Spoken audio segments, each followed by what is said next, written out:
جو لوگ ایسے ہیں کہ انہوں نے کفر اپنا لیا ہے ان کو تو میں دنیا اور آخرت میں سخت عذاب دوں گا اور ان کو کسی طرح کے مددگار میسر نہیں آئیں گے۔ البتہ جو لوگ ایمان لائے ہیں اور انہوں نے نیک عمل کیے ہیں ان کو اللہ ان کا پورا پورا ثواب دے گا اور اللہ ظالموں کو پسند نہیں کرتا۔ اے پیغمبر، یہ وہ آیتیں اور حکمت بھرا ذکر ہے جو ہم تمہیں پڑھ کر سنا رہے ہیں۔ اللہ کے نزدیک عیسیٰ کی مثال آدم جیسی ہے۔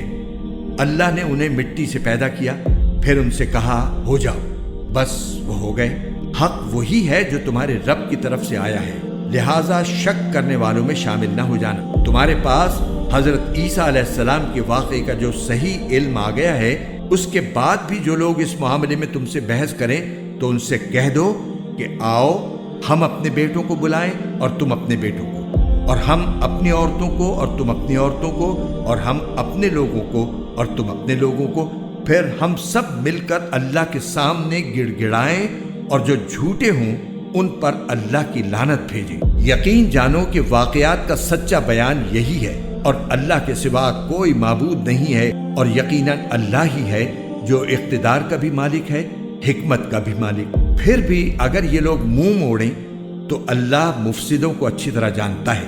مسلمانوں، یہود و نصارہ سے کہہ دو کہ اے اہل کتاب، ایک ایسی بات کی طرف آ جاؤ جو ہم تم میں مشترک ہو، اور وہ یہ کہ ہم اللہ کے سوا کسی کی عبادت نہ کریں اور اس کے ساتھ کسی کو شریک نہ ٹھہرائیں، اور اللہ کو چھوڑ کر ہم ایک دوسرے کو رب نہ بنائیں۔ پھر بھی اگر وہ منہ موڑیں تو کہہ دو گواہ رہنا کہ ہم مسلمان ہیں۔